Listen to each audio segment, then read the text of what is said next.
ମାନେ ଆଜି ଆମେ ଦେଖିବା ଆମ ଦଶମ ଶ୍ରେଣୀ ଆମ ପରୀକ୍ଷାର ଏକ୍ଜାମ ପାଟର୍ନ ଆସିଯାଇଛି ବୁଝିଲା ତ ତାହେଲେ କେତେ କୋଶ୍ଚିନ୍ ଆସିବ ଆଉ କେତେ ମାର୍କର କୋଶ୍ଚିନ୍ କୋଉଥିରୁ ଆସିବ ଆମେ ଦେଖିଦବା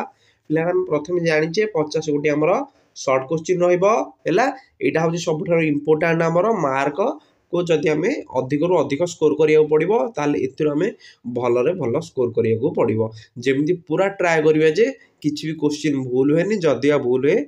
ଅଳ୍ପ କୋଶ୍ଚିନ୍ ଭୁଲ ହୁଏ ବୁଝି ହଉଛି ତ ତାପରେ ଲଙ୍ଗ କୋଶ୍ଚିନ୍ ପାର୍ଟରେ ଆମର ପିଲାମାନେ ଇଏ ହଉଛି ଆମର ସାହିତ୍ୟ ପ୍ରଥମେ ସାହିତ୍ୟରେ ଆମର କ'ଣ 50 ମାର୍କର ଆସିବ 10 ମାର୍କ ଲେଖେ ପାଞ୍ଚଟା ଦେଖ କେମିତି ଆସିବ ପିଲାମାନେ ପ୍ରଥମେ ଆସିବ ଗୋଟେ ପ୍ରୋଜରୁ ଗୋଟେ 5 ମାର୍କ ଏବଂ ପୋଏଟ୍ରୁ ଗୋଟେ 5 ମାର୍କ 5 5 10 ମାର୍କ ବୁଝିଗଲା ତ ହେଲା ଗଦ୍ୟ ପଦ୍ୟରୁ ଆସିଲା ତାପରେ 2 ନମ୍ବର ଦେଖିବା ପିଲାମାନେ ଆମେ 2 ନମ୍ବର ଦେଖିପାରିବ ଦେଇଛି ହେଲା ଏଥିରେ ମଧ୍ୟ କ'ଣ ଆସିବ ଏଥିରୁ ଆମର ମଧ୍ୟ ପ୍ରୋଜରୁ ଗୋଟେ ପୋଏଟ୍ରୁ ଗୋଟେ 5 5 ଆଉ 10 ମାର୍କ ଆସିବ ହେଲା ଇଏ 10 ସିଏ 10 ହେଲା ଟୋଟାଲ ହେଲା 20 ମାର୍କ ଇଏ ଯଦି ଇଏ ଯଦି କ'ଣ ହେଲା ଗୋଟେ ହବ ସରଳାର୍ଥ ଆଉ ଗୋଟେ ଆମର ସାରାଂଶ ବୁଝିବା ପାଇଁ ତାପରେ 3 ନମ୍ବର ଆମର ଗୋଟେ ଏସେ ରାଇଟିଂ ଆସିବ 10 ମାର୍କ 30 ମାର୍କ ହେଲା ତାପରେ ଲେଟର କିମ୍ବା ଆପ୍ଲିକେସନ ସରି ଲେଟର ଆପ୍ଲିକେସନ ଦୁଇଟା ଲେଖିବାକୁ ପଡ଼ିବ 5 5 10 ମାର୍କ ଏବଂ ନେକ୍ସଟରେ ଆମର ଗୋଟେ 10 ମାର୍କର ଆସିବ କ'ଣ ଅନସିନ୍ ପ୍ୟାସେଜ ସେଥିରୁ ସେଇ ପ୍ୟାସେଜଟିକୁ ତମେ ପଢ଼ିବ